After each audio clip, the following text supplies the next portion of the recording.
Hello, I'm back, and I'm joined with Katie Salen Hey, from Susanna. out in California. Hi, Katie. Hey, everybody. Thank you for joining today. This is the first session you've done at the festival so far? It is the first. I've done a pre-recorded, but it's the first live session. Okay, and then we've got more coming up. This is going to be Yeah. the Katie Salen show, but we're very happy to have you, particularly because of this initiative that we started working on together. We guess we started last fall, started thinking about how we're going to pull it together. But we're going to talk today about raising good gamers, about what the program, the initiative really is going to be focusing on, and how we can encourage people to get involved. So I'm going to kick this off, and then I'm going to hand it over to Katie, and she'll walk through some slides. But first, I'm going to tell a little bit about this partnership. So I don't think we need slides right away, so you can put the slides back. Thanks. So Katie and I have been talking for a while about what we've been seeing in the environment of kids and the behavior that we've been seeing online. This issue of toxicity, of course, is something that we've been talking about as an industry and within the public for many years, and it certainly is not something that's going away. But as we talked about the ways in which we might be able to address the issue, and something that felt true to what Games for Change supports and complements by the work that Katie has been doing at UC Irvine with young people, it seemed like a great opportunity for us to combine forces and launch something that can be cross-sector in spirit. So Katie, I'm going to have you talk a little bit about the program. We have 20 minutes. We've got some time to get through this, and we will give some information at the end about how people can get involved. So Katie, over to you. We can bring the slides up. All right. Well, first of all, welcome to everybody out there in virtual land. I hope everybody is doing well. I think this is a really fun format for the conference, so I have been enjoying it so far. So as both Irana and Susanna said, Raising Good Gamers is a new initiative that Games for Change is collaborating with a lab that I'm part of out at UC Irvine called the Connected Learning Lab. And we're really interested in looking at ways that we might, sorry, Susanna, can you mute your mic? It's a little bit echoey. Okay. Oh, much better. Oh, no, not much better. Anyway, I'll just go through it. Okay. We're trying to look at ways that we can help support young people, for every young person that wants to get online and play in an online community, that they can have a safe, fair, and inclusive experience. So while we talk a lot about kids playing a lot of games and playing games with other people, there still are a lot of issues with young people, and we're particularly interested in sort of teens and tweens, early adolescents, having really positive environments in online games sometimes because of issues of disruptive player behavior, issues of toxicity, issues of hate and harassment, and also issues of just not really knowing how one can participate in really positive ways in online communities if they haven't had much experience doing that. So we thought we would put together an initiative that had in a way, a laser sharp focus at bringing folks together from a lot of different sectors. So if you can go to the next slide, to put together an initiative that was very youth-centered. So for us, we really place young people at the center of the work that we're doing. And we began to think about an ecosystem of stakeholders, that if we had a goal of raising a generation of kids who were very well versed in socio-emotional learning, in being able to use their online gameplay and participation in online game communities for civic participation, for civic discourse, for mentoring and supporting other players, who would be the stakeholders that might be involved in that work? And so this is a diagram that just talks about the idea that to do this kind of work, you have to actually engage a number of different people. So in the first circle, you see there around the purple circle around the gamers, you see things like parents and families, peers, educators, and then influencers and streamers who play a large role in their role models in a way for young people. So all of these folks in that circle are direct supports for young people as they're beginning to move into online gameplay, having issues in gameplay, and also doing really amazing things in online gameplay. And then the outer circle talks about another set of stakeholders who are potentially more kind of indirect supports, but also that have a huge role to play in helping us develop a kind of shared public agenda for what online play spaces might look like for kids. So things like developers and publishers, policymakers, advocates and activists, researchers, funders, and then online community managers, those moderators and managers that run those communities that kids are in. Can you go to the next slide, please?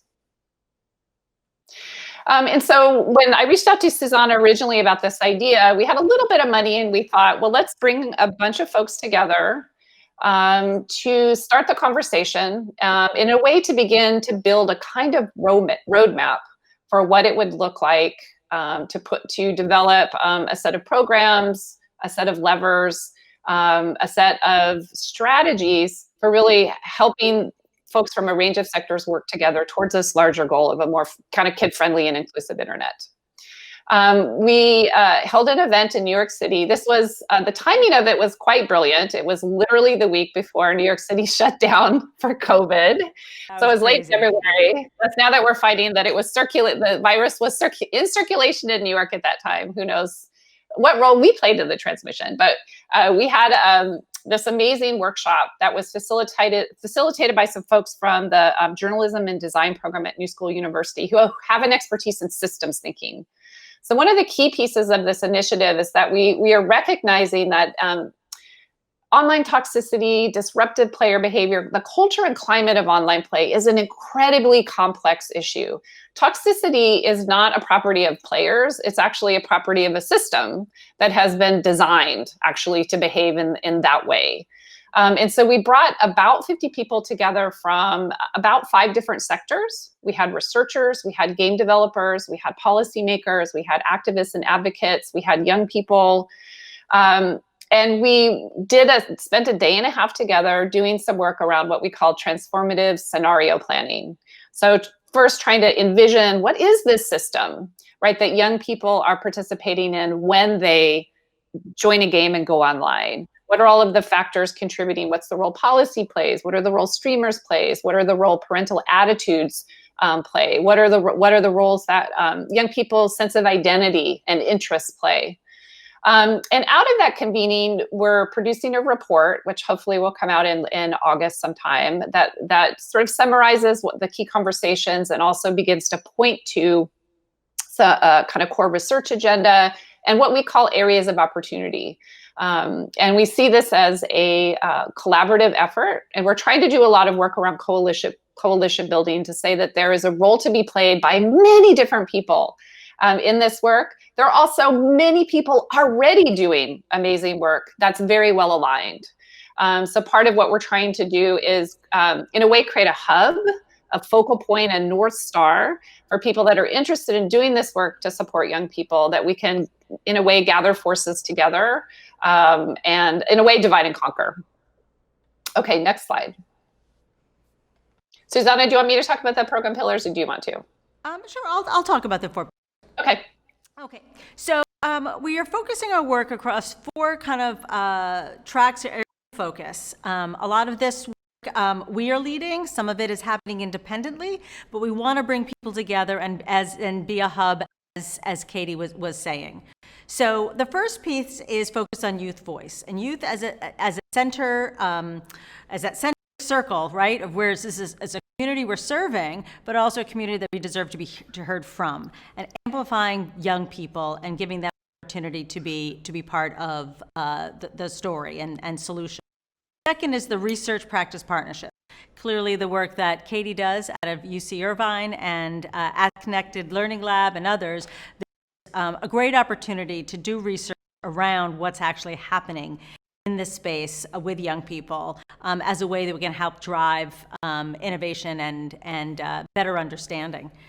The third is the industry convenings. So continuing the work that we were doing in New York in February, we would like to continue to have these kind of conversations, whether they're large groups of 50 people or they're a roundtable conversation we can get together at GDC or at some kind of future conference. But having different conversation groups to help share information across these sectors to support each other. And the other piece is we want to bring young people to these convenings. We want to give young people a seat at the table. And finally is a communication strategy. So we have an interest in bringing out content and messaging that can be shared across the different interest groups. And I'll go into those just in a few minutes. So let's go to the next slide, and I'd like to focus in, I think, the slide right before that. There we go. There's the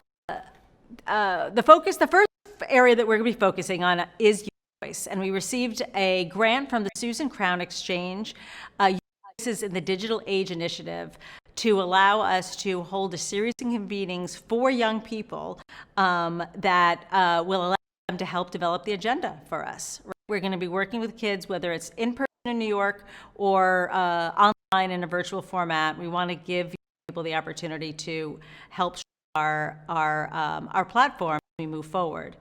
Then on the heels of that, going to the next slide, we are pleased to announce that we're going to be working with TED Ed on a program where we're going to literally give youth the opportunity to develop their voice so they can speak to others, whether it's on-stage presence or at a leadership, convening. So we'll be working with about 30 young people to give them an opportunity to run through a TED Ed program where they are coached and supported in developing talks around games, around the Raising Good Gamers initiative. They will have an opportunity to work with the TED coaches with the end, hopefully the end result is some fabulous conversations that we'll be able to host at the Games for Change Festival in 2021, as well as participate in a youth summit that we're going to be launching next year. But this is also an opportunity for content, right? Distribution. And also giving young people the point where they can be their own advocates and they can speak about their needs, their wants, their ideas for solutions to the industries and those that can make the change. Yeah, can I just jump in here first? Talk about the next slide, please. Katie, why don't you talk about this and the next two ones? Yeah, so a third pillar of the initiative is this idea of research practice partnerships. So one, at the workshop we did in February, one piece that became really clear is that there is a large disconnect between researchers who tend to be sort of in academia that are studying issues around adolescent development, around play, around parental attitudes, different kinds of theories around joint media engagement, issues, are deep experts in online moderation, and all of the efforts that the industry is engaged in, which again, through many different efforts, and Stan just talked about a bunch of them, are also engaged in recognizing the kinds of challenges that they face around moderation at scale, around dealing with young people on their platforms when the platforms maybe are not specifically designed for young people, but they're not talking to each other, these two groups. And so research practice partnerships are a model of basically collaborative work and co-learning where researchers and a partner, whether they're a community organization, whether they're a game developer, whether they're a company, come together, identify a set of core issues, and then the researchers really focus on helping that partner understand problems of practice, produce kinds of data that are going to be useful and productive for the group to co-produce strategies around. And then you get different kinds of outcomes. You get sometimes you get actual design that you can then pilot and implement and study. From the academic side, you get research papers and frameworks, which then help build a larger knowledge community around the work. Often you get data sets, which then can be shared with a larger research community or other kinds of partners. So we think this is a key strategy for moving forward, again, in a way to, if you remember that early diagram, researchers were a key stakeholder, as were game developers, activists, policymakers, and there's many possibilities for kinds of partnerships where researchers could come to the table to just help groups better understand and develop strategies around their particular goals related to getting kids kind of online in safe and productive ways. So our goal is this over the next couple of years to establish at least 2 to 3 robust partnerships where we then begin to kind of model what this might look like, and also to help support, again, fellow travelers in the space, right? So there's a lot of folks doing this work. How can we do some matchmaking that might strengthen the initiative overall? Okay, next slide. So Susanna. Industry convenings, we talked a little bit earlier about, this is an opportunity for us to have cross-sector, right, convenings. So we can bring those people to the table to have the conversation and understand what's happening in their different domains, right? This is only going to be addressable if it can be collaborative and with a lot of listening, right, and coordination. So we want to bring together the youth with the game developers, parents with researchers, right? We want to have this opportunity to have an ongoing dialogue, and eventually, spur new projects, new initiatives, new partnerships, and really provide opportunity. Much like we do here at Games for Change, right? Like it's about cross-sector, public-private partnerships. In this case, it's young people, parents, policymakers, researchers, and the and what we hope to have, and you can go to the next slide, is, through this program, research, content, whether it's research that we can publish, whether it's op-eds or blogs that we can share, or it's content like the TED Talks that can be posted in social media platforms, and another kind of content that we can create out of this program, to help with providing a platform for the youth and minority voices, can also just build more awareness and change the conversation about games in a lot of these sectors. So the next slide kind of gives a sense of our advisory board. So this is an indication of the kind of cross-sector approach we are taking. Katie, do you want to talk a little bit about the board? Yeah, so it's a large board. We're really trying to put together a board that, as Susanna said, is representative of a range of sectors, a range of stakeholders. So making sure that we have representation from the industry and groups like the Fair Play Alliance, representation from researchers in a range of areas, representation from educators, practitioners, people who are kind of in the trenches working with young people day to day. Representation from advocacy groups like the Anti-Defamation League, Enable Gamers, and then representation from parents, policymakers, and young people. So it's a lot of sectors. We're envisioning right now we have a large list of folks that we've invited, around 50 people. So the goal is that this is a really inclusive board. It's a really diverse board that will help inform and give us advice around the initiative going forward. Okay, we're going to be wrapping up this session in just a minute, but before I do, I want to call to your attention the next slide, the other activities that are happening around raising good gamers at the festival. We've got a session that is coming up tomorrow that Katie is participating in with Laura Higgins from Roblox, talking about how games has helped in this time of COVID-19, which many of us know as being parents. And then we have two sessions. We've got one in the afternoon that Katie is also moderating on creating careful and online play communities. And finally on Thursday, it is a research panel, which brings together a lot of the different research domains that Katie was talking about. All of these sessions will give you a sense of what we're hoping to accomplish. It's the beginning of a conversation.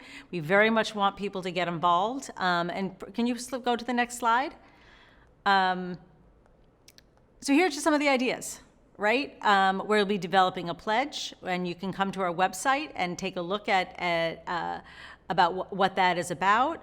Please share about raising good gamers on social media. When we have a convening, please join us. If we ask you to meet with one of our young people, please be willing to take that conversation. If you've got data or research, we'd love to have it and share it amongst our group.